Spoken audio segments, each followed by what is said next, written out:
ऐसे ही कुछ हलचल हो रही थी। तकरीबन 11:30 बजे वो पूरी ट्रेन में पीछे वाले डब्बे में अकेला था।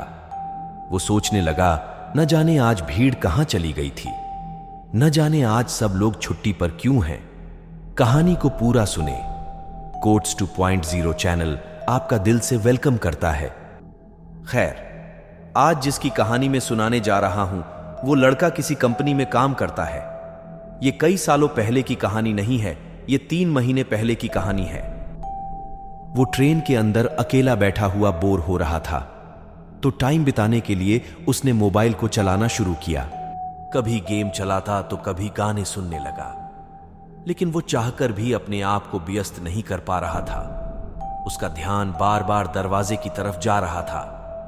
ट्रेन का दरवाजा आधा खुला हुआ था। वो बार बार दरवाजे की तरफ देखता, लेकिन उसे ऐसा महसूस होने लगा कि उसे कोई देख रहा है।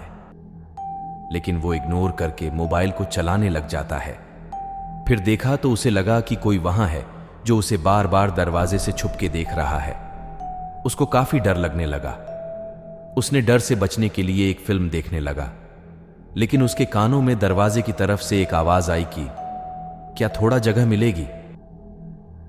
उसने इधर उधर देखा, लेकिन उसे कोई दिखाई नहीं दिया। लेकिन उसे यह आवाज साफ साफ सुनाई दी।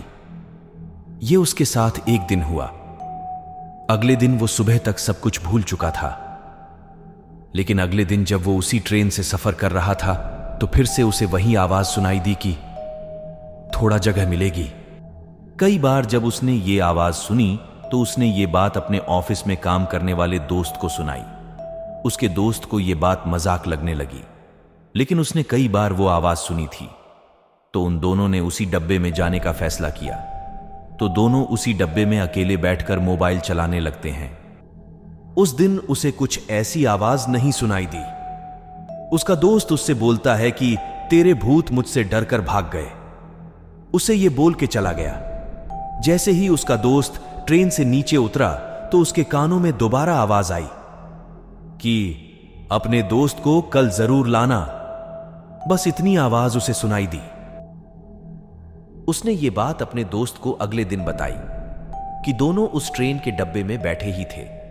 उन दोनों के नजदीक आकर किसी ने कहा कि दिल मजबूत है तो क्या हम सामने आकर दिखाएं कि हम कौन हैं। इतना बोलते ही ट्रेन की सभी लाइटें बंद हो गई और ट्रेन जंगल के बीच रुक गई। वो घबरा गया और बेहोश होकर नीचे गिर पड़ा।